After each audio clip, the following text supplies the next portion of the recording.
All right, everyone. It is January 16th, 2019. Hope everybody is doing well. Let me get this microphone out of the way. Just a half hour ago, I was working on Friday's episode. That's why that microphone was like right here. I'm predicting we're going to have a lot of viewers tonight, and that's spectacular. And I am going to be talking. I'm going to guess at least 75% of this episode of the live show of Unfound about Thomas Brown's case and what has transpired over the past week. This really got started virtually right after last week's live show, last Wednesday. Things started on Thursday. They progressed to Saturday. And then, of course, on Tuesday, Thomas's remains were identified. Before I get into all of that, I do need to take care of a few things. I know a lot of people are tuning in to hear about the Thomas Brown case. I'm going to talk about it. I just need to get some other things out of the way. So just be patient, please, if you are new to the Unfound Live show, because it usually follows a certain format, but we're going to have to break from that format tonight. And I'm not going to be able to probably call out as many people because I know we're going to have a lot of viewers and say hi to everyone. I want to thank everybody. You're tuning in. I appreciate it. Okay, it's just going to be a little bit of a different live show tonight. First of all, for all of those of you who are expecting a newsletter, it was going to go out yesterday, but because of all of this Thomas Brown information, I want to include it in the newsletter. And I was just about to send the newsletter out yesterday when that all started happening and I started finding out about all of this. And so I delayed it. I anticipated you getting it yesterday. It's probably not going to come out to maybe Friday or Saturday because of everything that's happened. Sorry I couldn't keep my word on that, but I'm sure you understand. And I also don't want to forget that we do have a regular episode of Unfound, as always, every Friday coming out. And I will be talking about that case later in this live show. And that will be the disappearance of Tim Beauchart, who disappeared from Purvis, Mississippi, on September 3rd, 2017. The guest for that episode will be his mother, Robbie. I did that interview this morning. Okay, and it's going to be an episode that's going to be about 2 hours long. She did a really great job on the interview. Very excited about getting that out to all of you, as I am every week.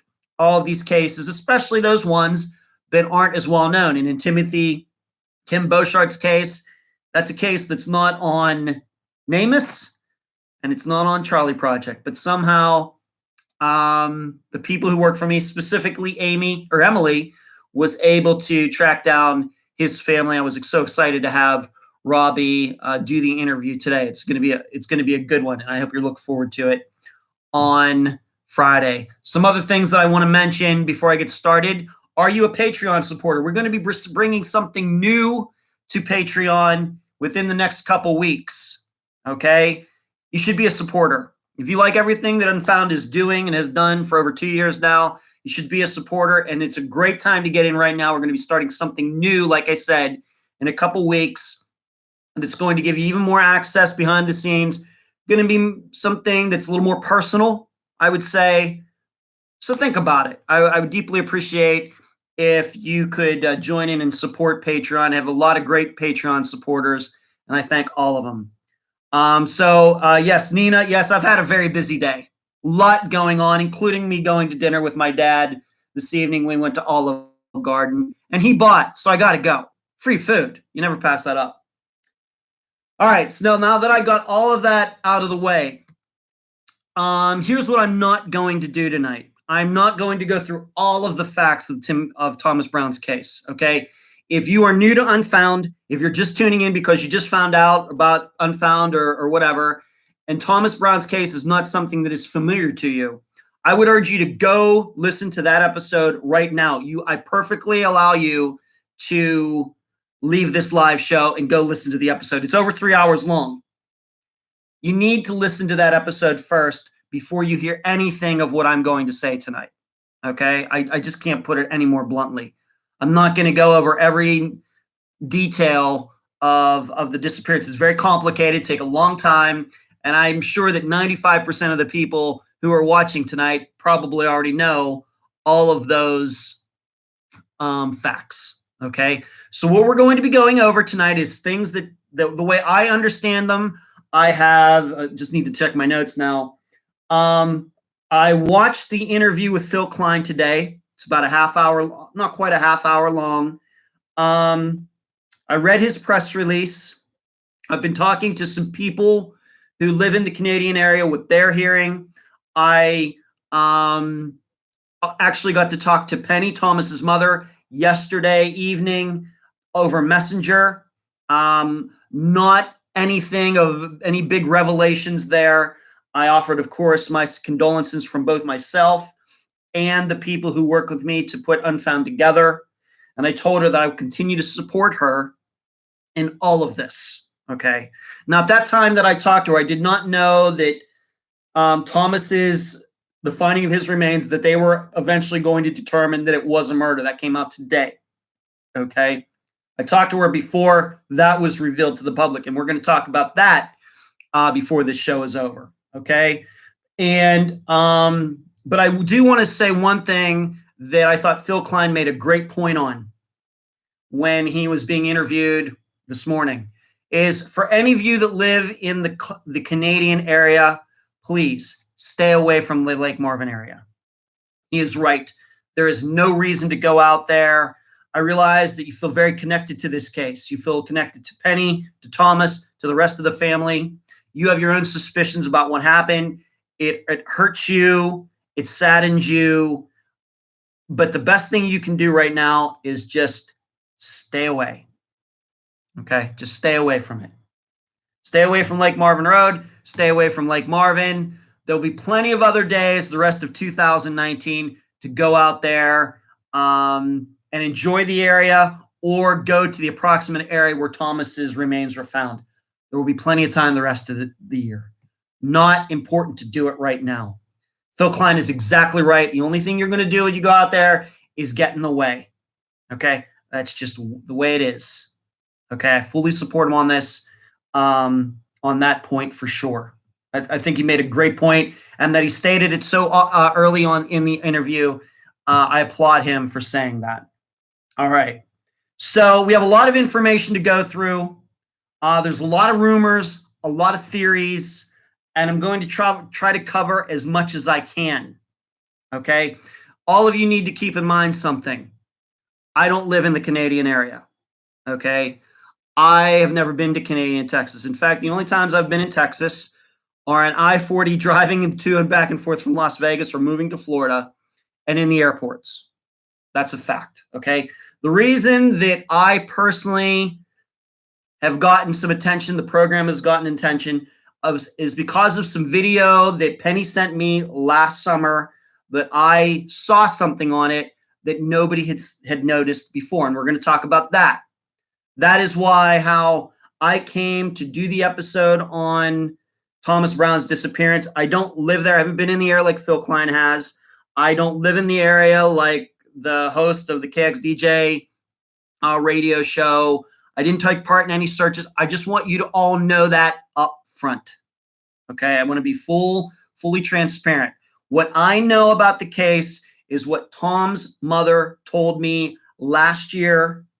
We did an extensive interview for the program, probably the most extensive interview she's done anywhere. Okay?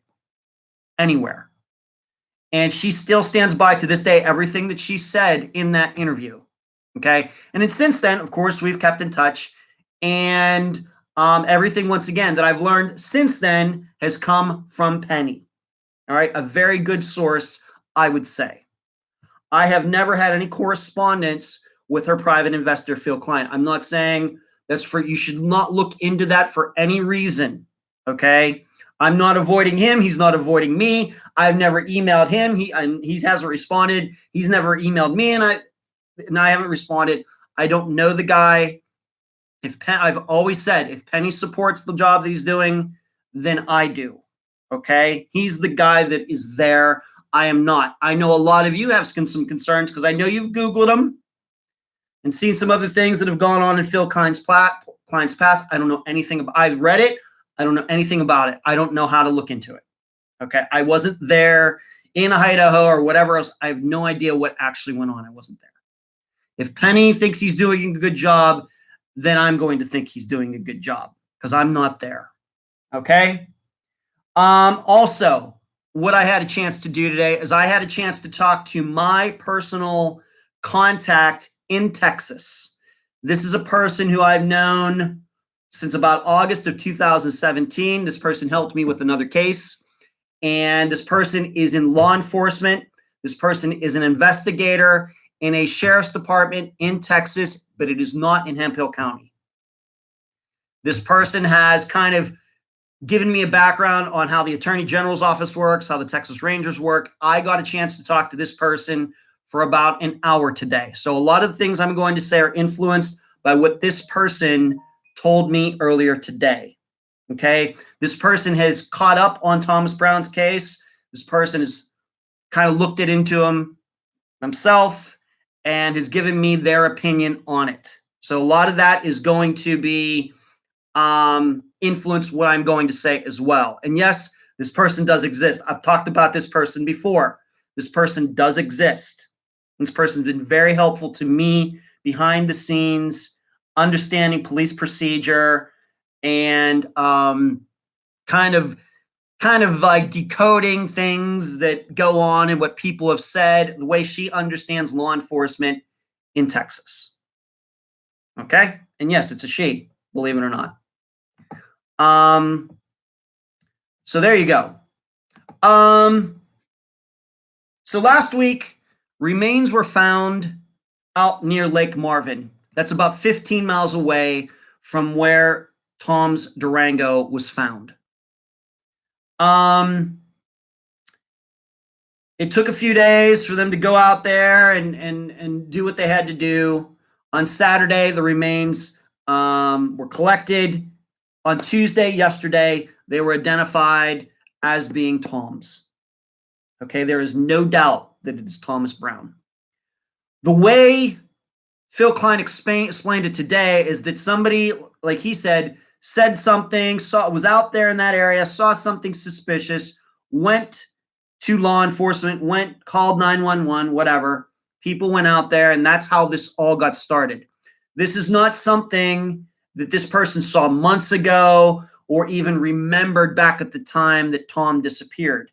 Now, the reason I say that is because there have been rumors going around, well, somebody saw, I saw a front loader out there doing something and they called it in like back at the time. Phil Klein, at least to me, has been very clear that this person came forward very recently because this person saw something, because Lake Marvin Road has been a focus of the investigation since day one, and I'm going to talk about that. So that's how we got to today. That's why we're here. Today, Phil Klein, as I already said before, confirmed for sure that Thomas Brown was murdered. I have no knowledge as to the method. Okay, I have no idea. You can infer because of the drop of blood being in the car and the bullet shell, the cartridge shell, a 25 as I remember, that were in the vehicle. You can infer that Thomas was shot. At this point, as far as public information goes, they haven't said anything. Okay, they have not said anything. All right, so anything regarding that is just speculation and theorizing. Also, somebody's writing here, Michelle's writing, somebody heard that there were firefighters out there doing a burn and found remains of Thomas or something. That is not what Phil Klein said today. All right, that might be true, but that's not what Phil Klein said today. Also, I heard that somebody said, well, he was buried or he unearthed was something said yesterday. I haven't heard that confirmed at all. It just says remains were found. So I'm not sure if Thomas was on top of the ground, totally under the ground, partially under the ground. I don't know. All right. And I don't think that Phil Klein said that anyway. He didn't lean in any direction. He just said that remains were found. Okay. I also read Phil Klein's press release that came out yesterday evening. Now, I'm just going to be forthright with you because I was forthright in the discussion group yesterday when it happened. You will notice what caught my eye is that Phil Klein and his people thanked a lot of different organizations in that press release, as they should. He did not thank the Hemphill County Sheriff's Office. They were not included in that press release, okay, at all. And in fact, the interview that he did today, I don't think Sheriff Nathan Lewis was mentioned once. I don't think. All right. What he really concentrated was on the OAG and the Texas Rangers. He said nothing, to my knowledge, about the sheriff's office. I don't think he mentioned the FBI either. His main compliments were for his own people, of course, and then for the Attorney General's office and the Texas Rangers. You could take that for what it is. Okay, that's what I heard in the interview today. Okay, once again, you might have heard something different. And I just watched the interview that he did. It ended about, maybe 20 minutes before I came on the air here.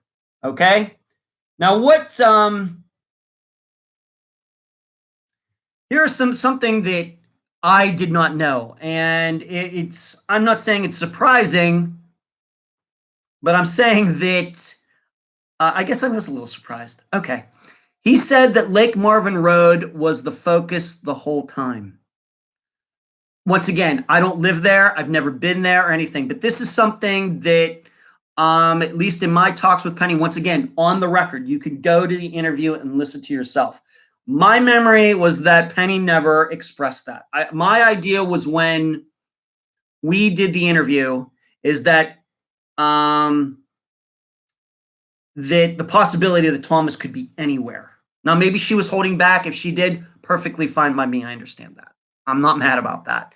But my understanding has always been, since the first time I heard about Thomas Brown's case, in talking to Penny, is that there was he could be anywhere. Could be anywhere. In Texas, out of Texas, in Hemphill County, out of Hemphill County, in Canadian, outside Canadian, anywhere. But now it seems that Phil Klein is saying, at least, and he has been leading this up for a very long time now, like you said, maybe 10 days after Thomas disappeared, that the concentration was always on Lake Marvin Road. All right, and then he went on to explain there were things he believed that were thrown out of the vehicle. News to me. That's news to me. But we also have to remember that although Lake Marvin Road kind of starts close to Canadian, where they found Thomas's remains are near Lake Marvin Road, but 15 miles away. And Katrina, we're going to get to that. One thing at a time, Katrina. It's a very good point. Thank you. He also stated, and might as well talk about that right now. He mentioned this very late in the interview, that when he first came on the scene back in, let's just say, December 2016, that he was told early on, and maybe now he didn't come right out and say who told him this, but I think you can infer it. So I'll just say it. The sheriff's office told him that area of Lake Marvin, where Thomas was eventually found, had already been searched thoroughly, professionally. What Phil Klein found out was that it was just like two guys who went down there and kind of looked around.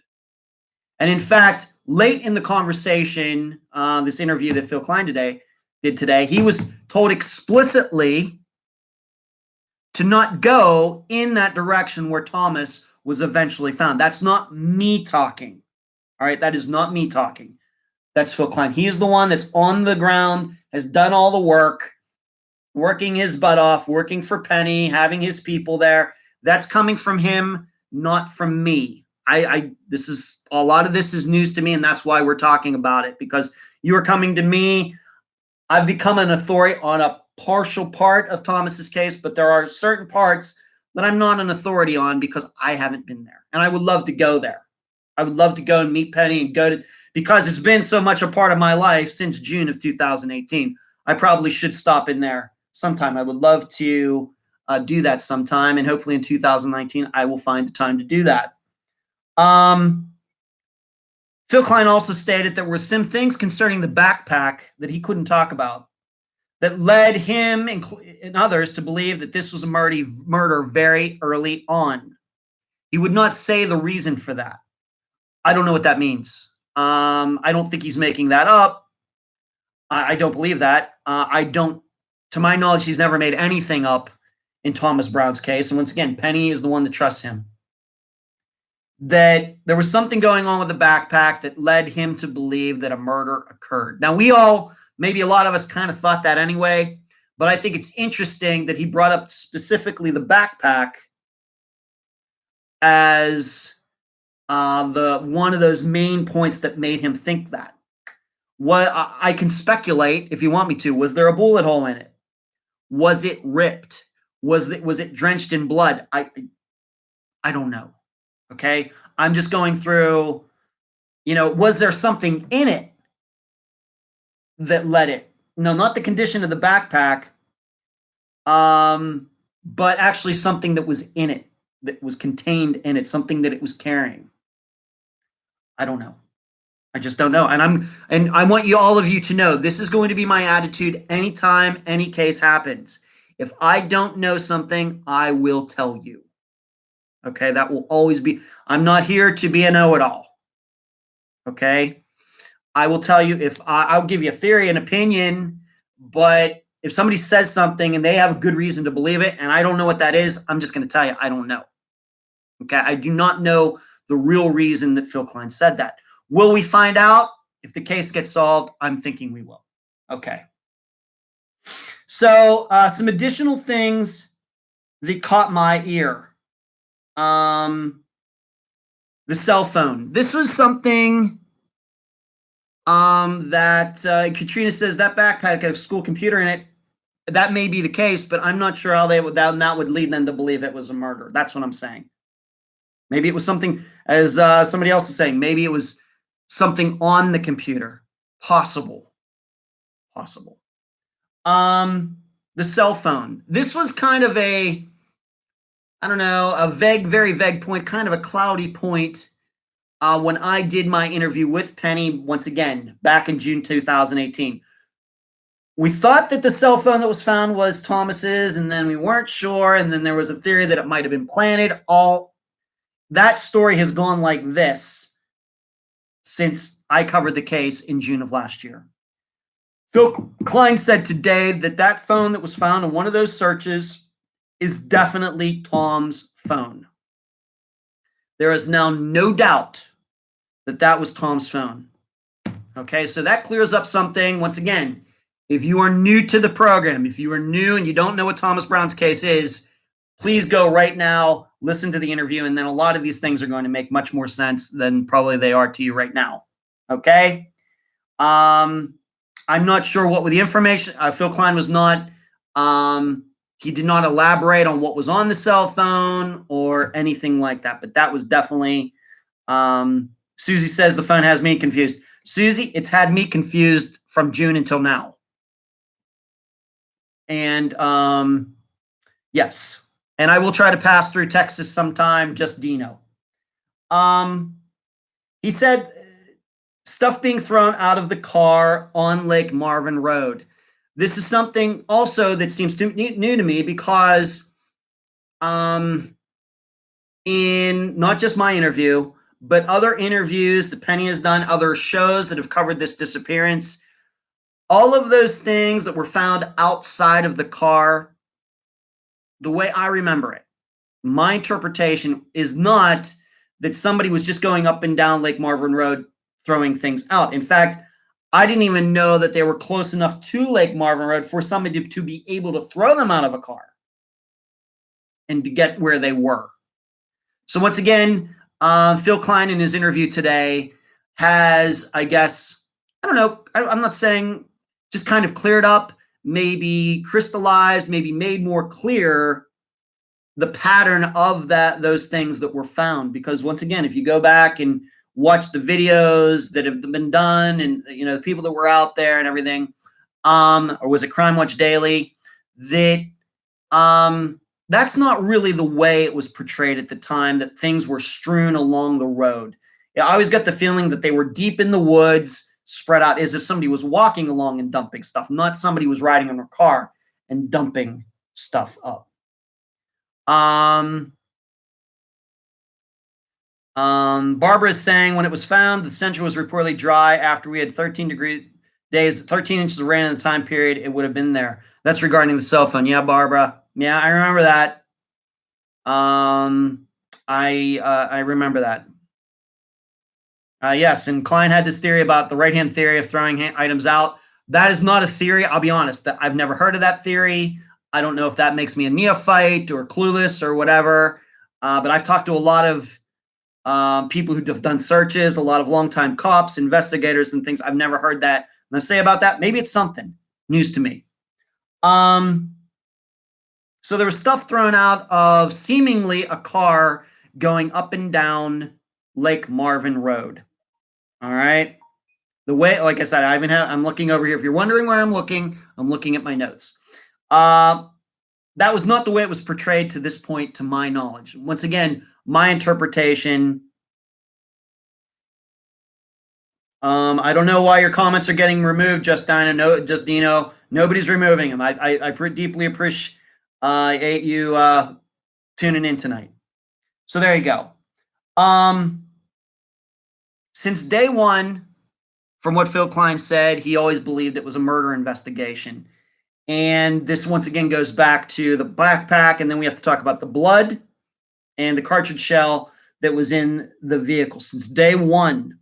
All right, this is interesting to me because you will remember that Sheriff Lewis, when he talked to Penny early on, once again, before Phil Klein got involved, that he told Penny that Thomas ran off.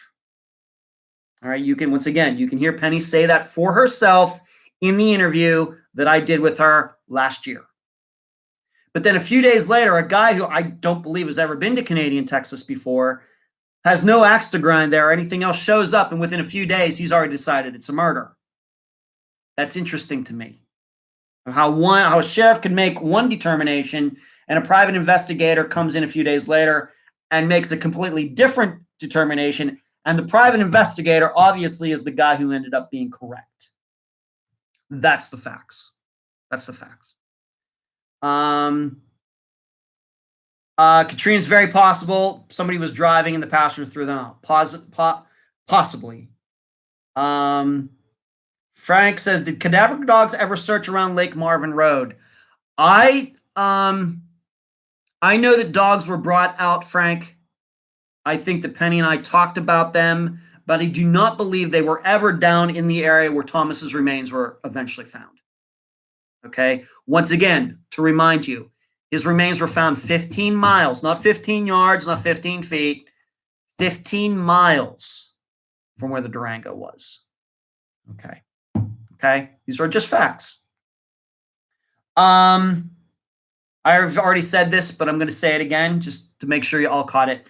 The see something, say something happened just last week, not weeks or months ago. And once again, I know there's been a lot of rumors since over the last 24 hours about how this all happened. Phil Klein was very clear that what brought this person forward was the see something, say something campaign that he and his people have been doing since last summer. All right. If they went in there, some people don't know, after I had Penny on the program, about a month later, it was in July, the Attorney General's office came in, private investigator came, Phil Klein went back in there with his people, other people. They they re-interviewed everybody. That's what I've been told. I'm not there. That's what I've been told. Re-interviewing everybody. And at that time, they asked people, if you know something, come forward. And eventually, it seems that worked. At least that's what Phil Klein said today. However, I don't know why it took all this time from when this first started in July until January of 2019 for this person to come forward. I don't know anything about that. I'm sure that there will be a reason that we may eventually find out. And Phil Klein, if this case gets solved, Phil Klein can talk about that, and I will be listening with very open ears. But I don't know about the time span, why that is. I don't know.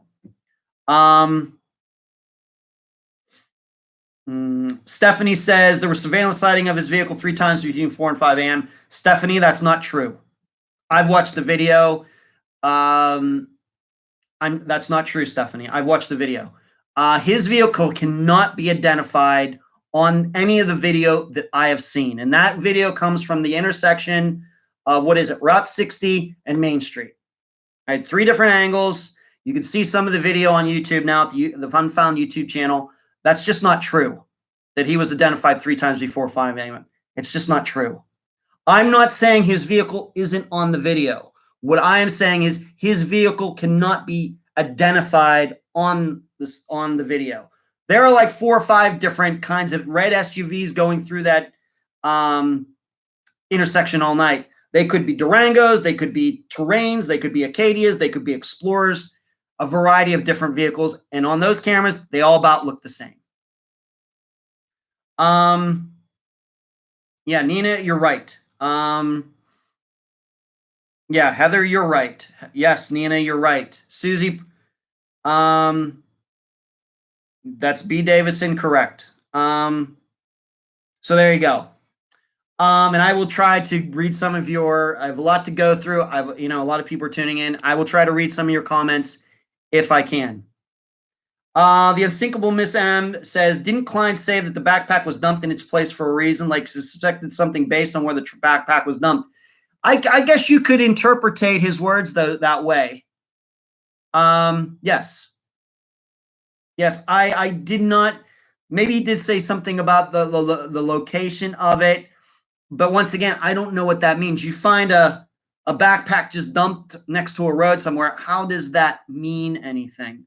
Once again, there are things that he is not saying. I'm not saying he has to tell us. He certainly doesn't.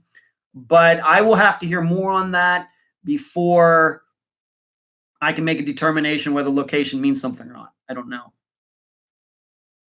Stephanie, yeah, well, Channel 10 got it wrong. I just don't know how to tell you that. That's just a fact. Like I said, Phil Klein has a lot of expertise in many of the areas of this case. Okay, many. He's been there. He's working for Penny. He's been working with all these different organizations, departments in Texas. My expertise on this particular case is the video. You have a video question about that night, I'm the guy to talk to. All right. Some of these other things I've learned from Penny. We've talked about them. Okay. But the video is kind of my department. Okay. That's just the way it is. Frank, no, there have been no statements from Hemphill Sheriff. There are no Canadian police. Canadian does not have a police force. The sheriff's office is responsible for the town.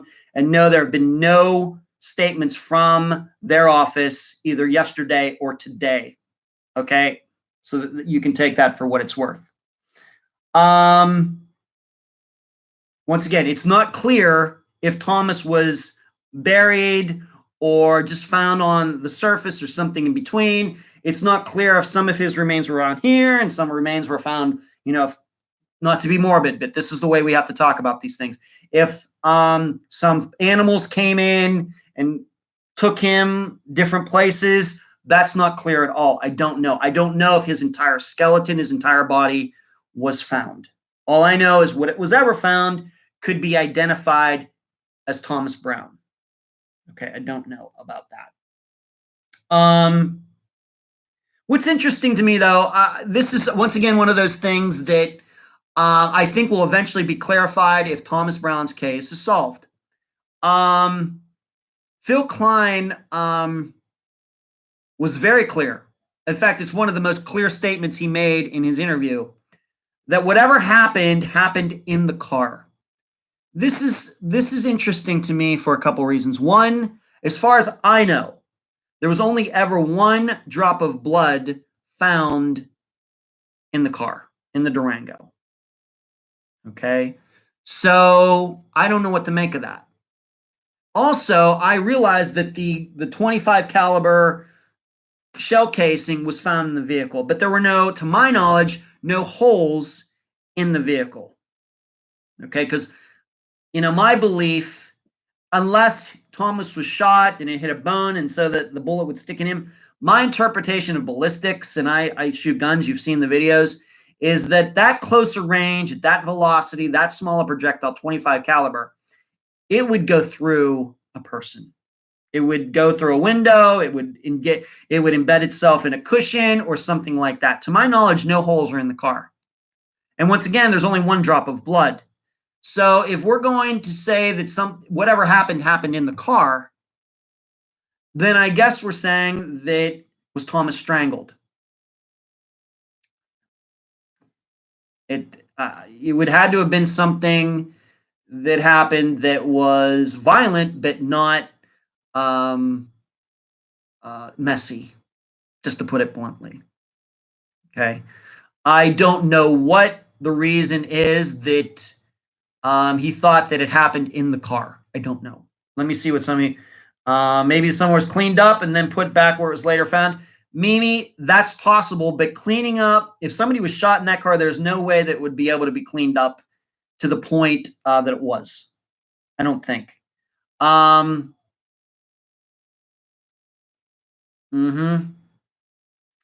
asked, did you see any sheriff's vehicles driving right before he went missing in the security cameras you reviewed? Absolutely, Kyler. In fact, I urge you to go to the YouTube, the Unfound YouTube channel, where I document what I saw from police vehicles that night. And I'm going to be talking about that in a bit. All right, thank you. That's why I become the expert on it. I was the first person to discover that. Yes, it was 25 caliber. Is an odd round, is it not? Audamasha, yes, I think 25 caliber was not odd in the 1930s.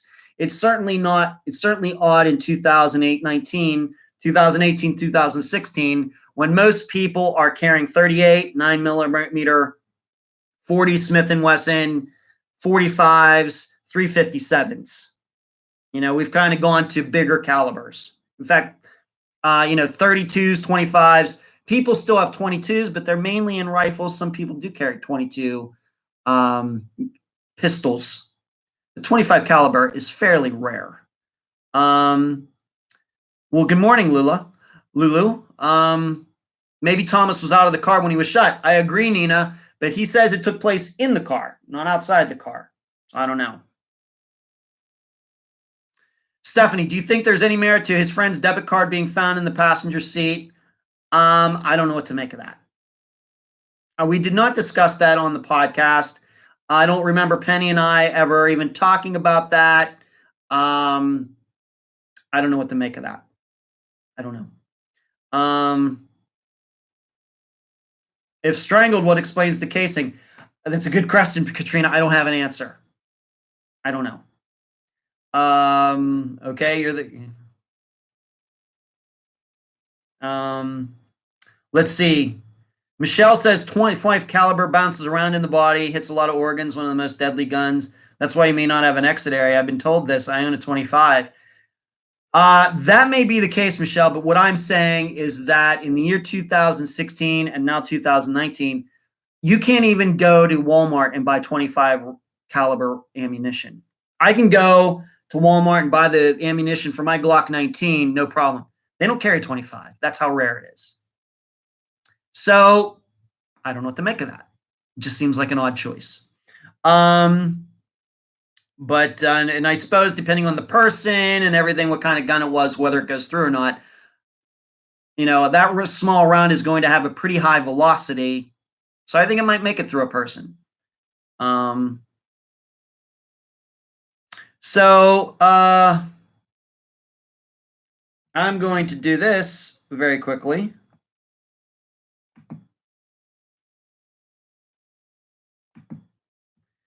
And there you go. And so we're going to move on. Then also Phil Klein, once again, talked about late in the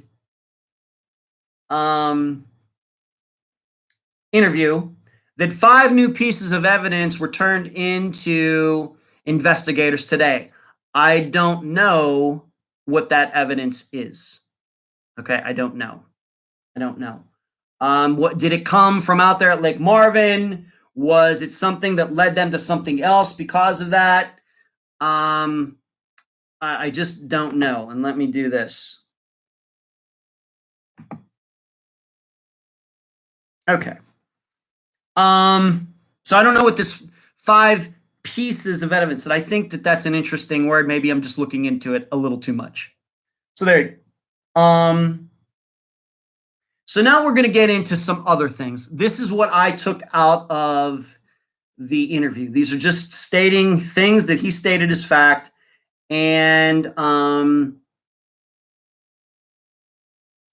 that Phil Klein himself said. So I want to focus now on something else, though. And I think I've already stated this, but let's go over this again. The sheriff said not to go down Lake. He said somebody told him, Phil Klein is saying this, not to go down Lake Marvin Road. Okay? Specifically, says this toward the end of the interview. Now, the only person that could have said that with any authority that Phil Klein would ever bring up is Sheriff Lewis or one of his deputies there. That's the only thing that makes sense. Okay. And I think it's interesting that Phil Klein kind of left that very nebulous as to who told him that at the time. I think he was just hoping that listeners, viewers were going to figure it out from themselves. Well, I'm just going to say it. There's only a few people who could have told them that, and those would be the people in the sheriff's office. That's the only thing that makes sense. Okay. In fact, I don't think that he would be bringing it up otherwise, or if he brought it up, he would just say who it was. I think that he avoided, it's like the elephant in the room, that he doesn't mention who it was. He just expects everybody to know who it was. That was a calculated point on his part. So let's move on. So there's that. And I think that that was probably as close as Phil Klein got to criticizing the sheriff's department in Hemphill County during his interview. Okay, I think that's as close as he got. And but you should know, if you go, once again, if you haven't heard the interview with Penny, go do it. I'm going to tell you this, and I don't think I'm speaking out of school. The first time I ever talked to Penny Meek, who is Thomas Brown's mother, within 10 minutes of me talking to her, she claimed she believed that Nathan Lewis was responsible for Thomas's disappearance. Okay, within 10 minutes. And I want you to know that I didn't just go along with her on that. It took me, and in fact, I was doubtful because I hear that a lot. You should know I hear that a lot. I'm not going to say the cases that I've heard a lot on. I'm not going to tell you any of the other guests who have said that, but just I can assure you, I hear a lot about crooked police when I talk to guests originally. But this was one of the few cases that the further I went into it and looked at things and found out things, and I leaned more and more toward thinking that at least Penny had a possibility of being right. Okay? And the only way, my opinion, is the only way that Penny would say that is if her private investigator, Phil Klein, thought the same way. I think that she and he, he's working for her. So that I think they're going to have the same beliefs. And so I would extrapolate that Penny saying that is also an expression of what Phil Klein was thinking at the time. Once again, when I talked to her first in April of 2018, roughly a year and a half after Thomas disappeared. So I want to state that I don't want anyone out there to think that I got involved in this because I'm trying to take down a sheriff or anybody else. That is not why I do cover any case. I cover cases because families reach myself or Emily or some other people who have sent cases my way. The way I cover cases, I don't care if the police could be involved. I don't care if it's gang related, drug related, a lover's quarrel. I don't care. I do not care. I get involved because these families come to me and want my help to publicize their person's disappearance. That's why I get involved. Okay. And I just go where their facts, their statements and their facts take me. That's the only place I go. All right. And I think that I'm known as a person who theorizes a lot less and rumorizes a lot less than probably any other true crime podcaster out there. Probably. I did not get into this because, I'm trying to make a name for myself or anything like that. And then on top of that, when it comes to the video that was eventually sent to me by Penny and what I saw in it and how two sheriff's vehicles were in the same area within a quarter mile or less of where Thomas disappeared from, I didn't cook that up. I didn't doctor the video or anything. That's what I saw. And so I put that with everything that Penny had told me to that point. And then it made sense to me why she had been saying for a year and a half what she told me. Okay. Now, I don't know what people exactly expected me to do with that information. Was I supposed to, with this video, was I supposed to just can it? Was I supposed to just pretend it didn't exist? What was I exactly supposed to do with it? I'm a reporter. There's a missing kid out there. His mother and I guess his private investigator believe that the sheriff's department could have had a reason to do something to Thomas. Once again, going back to the summer before when Nathan Lewis and Thomas had a run-in. What am I supposed to do as a reporter?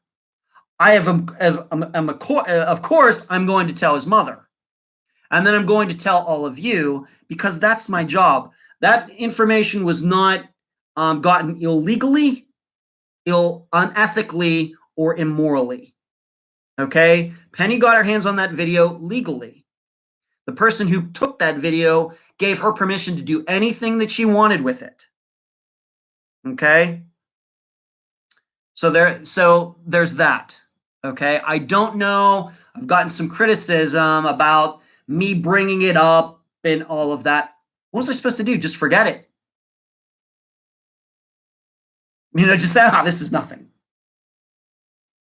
The only logical choice I had was to release it to the public. First, I told Penny about it and we talked about it. She allowed me to post it on YouTube. She allowed me. I didn't just do that without her permission. I got her permission to do that. Okay? Because I knew what it meant.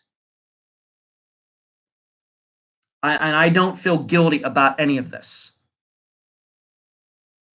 So there you go. Okay, so it is not proof that Nathan Lewis did anything. It's not proof that anybody in the sheriff's department. I continue to state it just furthers a theory that the Brown family and their private investigator and it seems to me a whole other lot of other people in Canadian Texas who have contacted me personally. It just furthered a theory that they were involved. Had I watched that video and not seen any sheriff's cars anywhere, it wouldn't come up. I wouldn't talk about it. And I would be out here saying, you know what? I couldn't find any proof that anybody in the sheriff's office was anywhere near Franks the night of that's where it would be, the night that Thomas disappeared. But that's not what happened.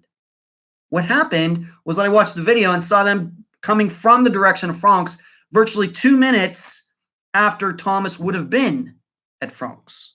But somehow the deputies and sheriff have never mentioned that. Well, they surely remember where they were that night. So there you go. Okay, I did not go on a witch hunt here. I was presented information to look at. That's what I saw. Okay. Some of you saying, okay, Donna says Lewis contradicted himself several times. What about the photo? They said, we're going to get to that. So let me just wrap this up, kind of then put in, now that we know that Thomas was murdered, okay, that is on the record now. That is not a runaway. It's not anything else. It is now by Phil Klein, who is as official, I think almost as outside of the Texas Rangers, is about as official as you're going to get. Thomas was murdered. The only logical thing that makes sense is he was abducted, attacked, kidnapped, whatever, from Franks. Because what would have happened? He would have gotten his Durango, pulled out onto the street, and he only had like a half mile to drive to his house. What did they do? Block him right out there in the street? His vehicle wasn't damaged. It wasn't like somebody wrecked into him and he got out and then they snatched him. Vehicle was undamaged.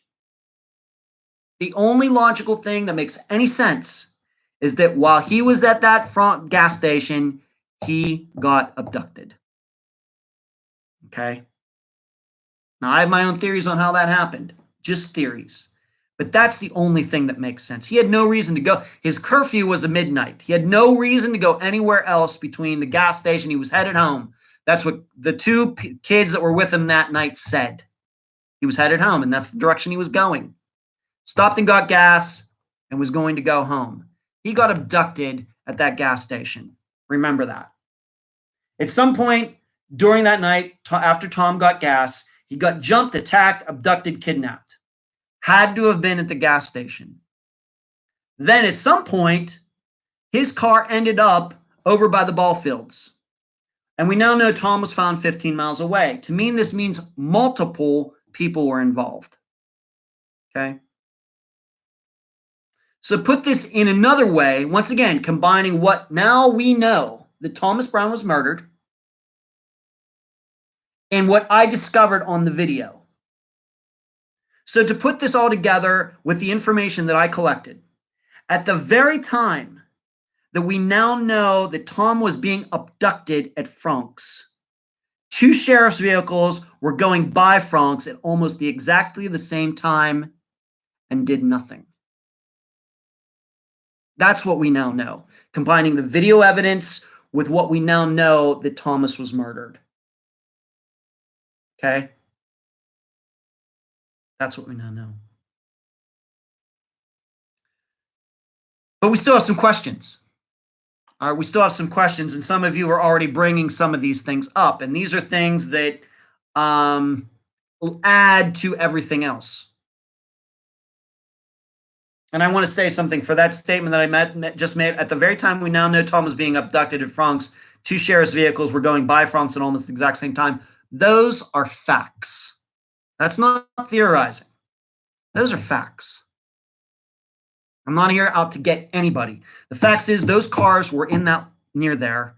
The fact is Thomas was abducted, kidnapped from there. That's the only thing that makes sense. Still got some other questions, though. Like I said, some of you have already stated this.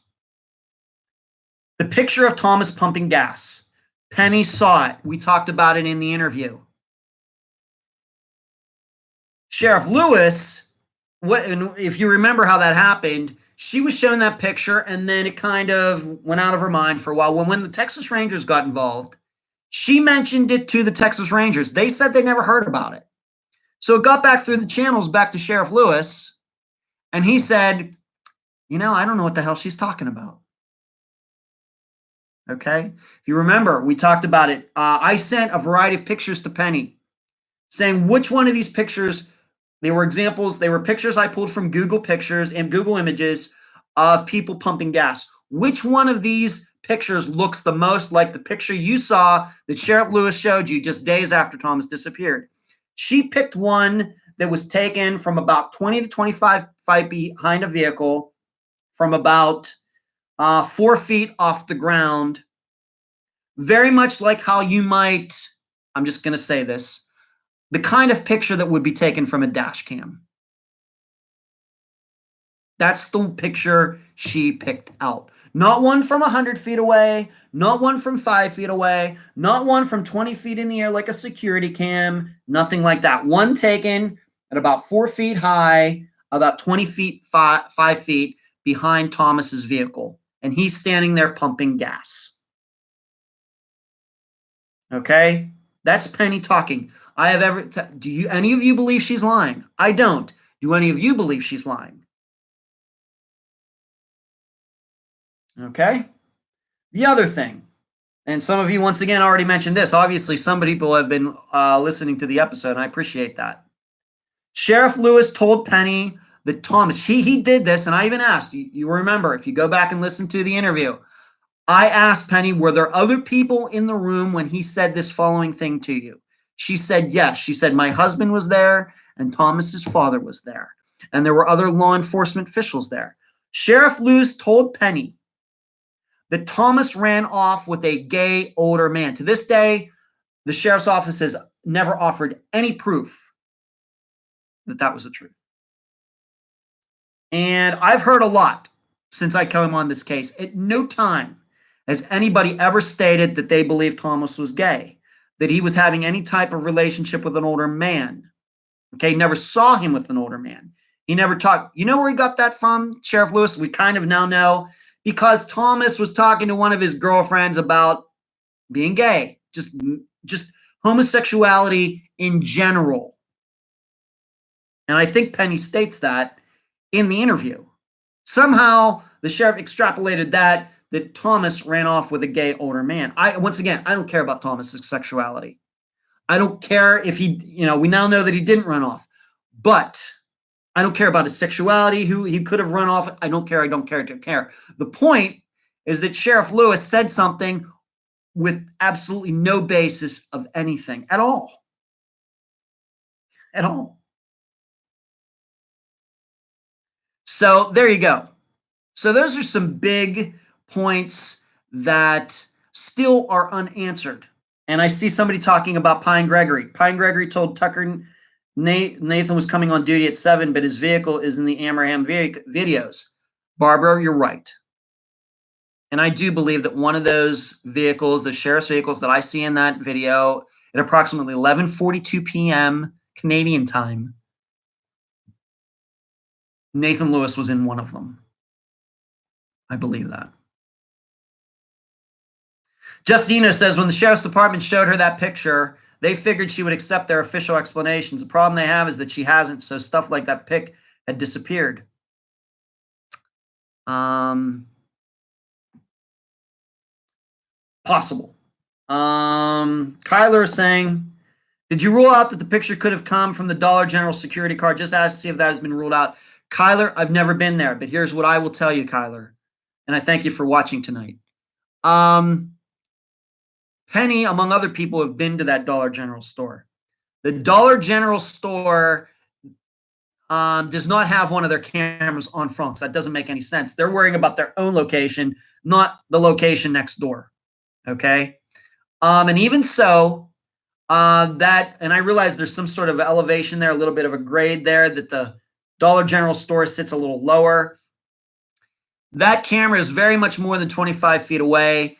And we all know what security cameras look like. Penny told me it looks like nothing that came from the security camera at the Dollar General store. Once again, I did not see the picture. I'm just going by what she told me. All right, and she was very clear on that. I think it's a great question. It's something that's been covered. I've analyzed it. We've talked about it, and anybody who lives in Canadian has also looked at that possibility and rejects it. Once again, I haven't been there to look at it myself.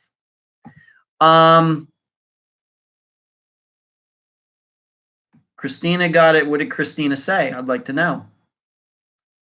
Where is Christina? Christina says, I'm not going to read it. I'm sorry, I can't go there with this talk tonight. Sorry. Jamie says, I live in Canadian. None of their camera points to the gas station. There isn't even a camera on that side. Jamie, thank you. I'm not them there. I appreciate your local knowledge. Okay. So this is where we are. And then of course somebody mentioned Pine Gregory had a gun charge against him back in the 2000s. He's he's now still a deputy there, I think. He was on duty that night. Here's something that I don't know that I have talked about, but I think I can talk about it now, given that some time has passed and all of this is out. I had an opportunity to talk to 2 former deputies in Hemphill County. 2. I got to talk to them sometime last summer. Neither of them knew that I was talking. They'll now know, but neither of them knew that I was talking to each of them. Okay, and I still haven't told them. If they're watching this video, they're gonna find out now. I specifically asked them, what did they think when they and at least one of them quit when Sheriff Lewis was elected. Okay, one of them quit when Sheriff Lewis was elected in September 2016. Both of them, independently, I asked them both the same question. What did you think when you heard that Thomas Brown disappeared? All right. The truth. This is the honest to God answer. Strike me down right now if it's not true. Both of them told me that they believed Nathan Lewis did something to Thomas Brown. Okay, both of them. Independently. Didn't know I was talking to either of them. Talked to one of them one day, talked to one of them maybe a couple days later. Both of them said the same thing. And these are two former deputies in that, and I believe they're both still working in law enforcement. So you think that they would kind of shy away of blaming one of their own. That was their, and it wasn't there was no hesitation. They both thought the same thing, that Nathan Lewis did something to him. They may end up being wrong, but it's certainly information. These are people who know Nathan Lewis, who worked in that county, lived there years and years and years and years, and you know everything that has gone on in that town for years, that county for years. That was their opinion when Thomas Brown disappeared. They could have picked anybody. They could have picked, it was on to drugs, it was a lover's quarrel, it was anything. Pick anything under the sun. A stranger, anything. They picked Nathan Lewis. Okay.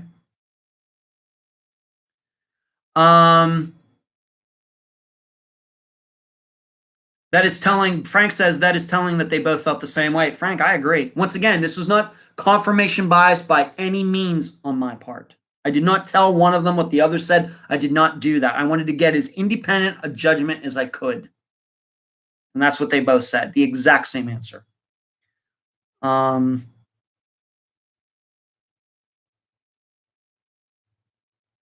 It wasn't Imos, it was Frank Oil. Jamie, that's right. That's where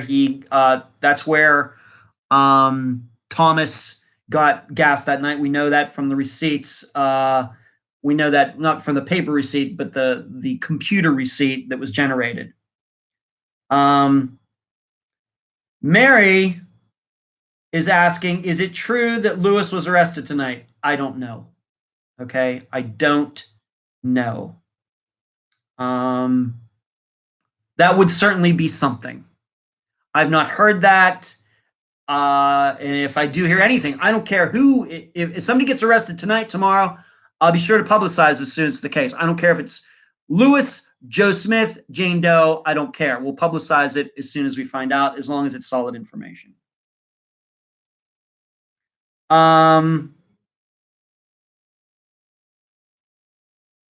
About Cheyenne says about the missing. I saw last week that Penny said that she has a copy of it now. I've not seen that. Penny hasn't said anything to me. All I know is that when we talked and interviewed last summer, I've never been told by her that she ended up getting that picture. I'd like to see it. I think that would be interesting. But to my knowledge, that was the story for a year and a half, that she couldn't get her hands on it, and Nathan Lewis was saying it didn't exist. I don't know. Dime asked, do you really believe Pine was really on the phone with his wife discussing Thanksgiving when he was riding around with Thomas's older brother? Dime, I don't know what to believe. I don't know. I don't know. Justina says, the only way to get to the bottom of this would be a state-level investigation inspired by the state-level grand jury. Justina, the Attorney General's office and the Texas Rangers are now responsible for the investigation. The Sheriff's office in Hemphill County has no jurisdiction in this matter now. It is totally out of their hands. Totally. Barbara says, I've heard that rumor. Cheyenne says it was on the Unfound group page. Well, if that's but it's been posted. Unfortunately, I've been doing the show. Really, I try to keep people from going too far in speculation and everything. I have not heard that, Cheyenne, and as soon as we get done with the show, I will go take a look at that and see what's going on. Um, to my knowledge, I have no, I've been doing, of course, doing this program for an hour. Um, a lot of people offering a lot of opinions here that I really don't want to speculate too much right now. A lot of people saying things, and that's why it's great. I appreciate all of you talking and trading some ideas. There's just I don't think I personally want to get into all of this. This, overall, and I want to, this is a big case for Unfound. Okay. I'm not going to lie about that. Okay. However, I want all of you to know I did not handle this case any differently than any other case before or since. Okay. I covered it the same way from the first time I talked to Mary Lau back in August of 2016 up until today when I talk to the mother of Tim Beauchart, Robbie, who you will hear on this Friday. Okay. I've conducted the show the same way every time, 100 and some cases. All right. But Thomas's has been what you would call the most popular as far as downloads, comments. And I think a lot of people found the program because of that episode. My belief is because of the video. Okay. That's something that kind of put the show on the map for those people in Texas and other people. Okay. I think that's the reason. So it was very important for the program, kind of put it, raised its visibility up. And as I've told, I think a lot of you already, Unfound's viewership went up 40% in 2018. And some of it had to do with the Thomas Brown case. It really did. Okay. But I want you to know that I did not get involved in this case because I saw an opportunity. I got involved in this case because I talked to Penny and wanted to help her. Never did I think that I was going to get my hands on video and this was going to go the way it did. Could have never predicted that, but it has. I'm not looking for national recognition. I'm not looking to do my own show because I've been interested in doing a TV show, but not because of what's going on in this case. All right, not at all. I would like to get on Sirius XM and all these other things because I think I can help people. I think I can educate people about missing persons cases, not because I desire fame and fortune. Okay, I can't make that because I've been accused of that recently by someone. That is not true. Thanks, good looking. There he is. Thank you.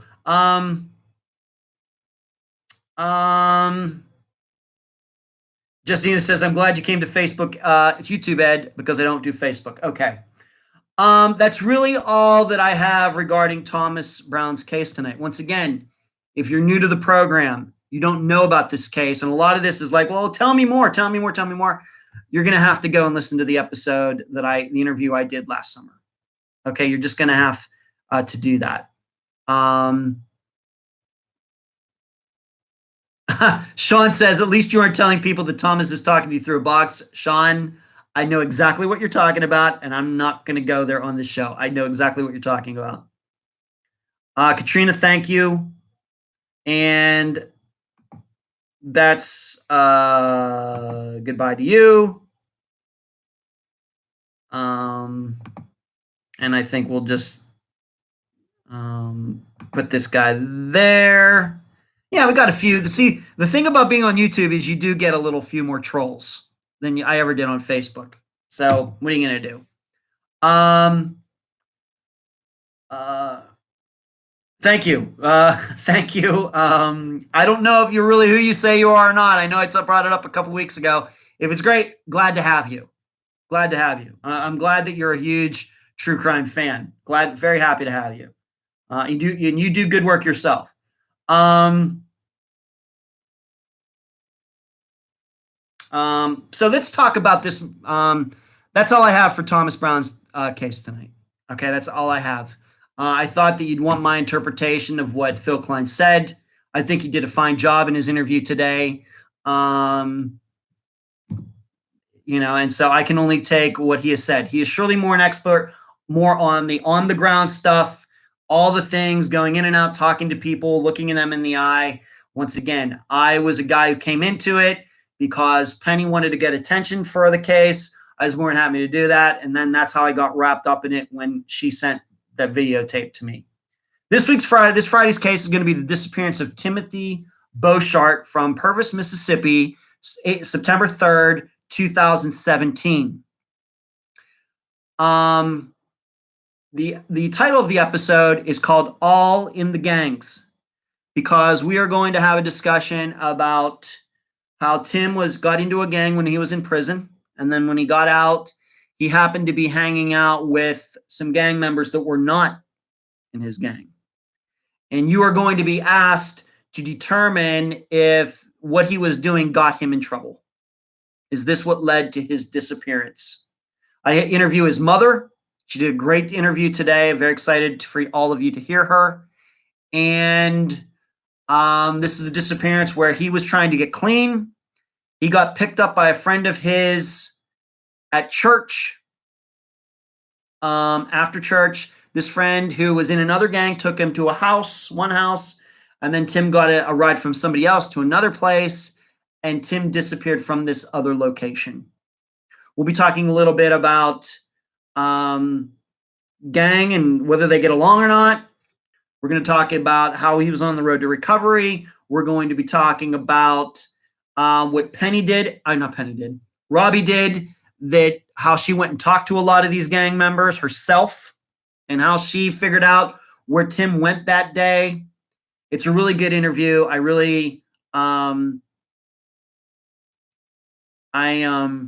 appreciate the work she's done. Is good at work as I know as any parent out there trying to track down where her son went on that day.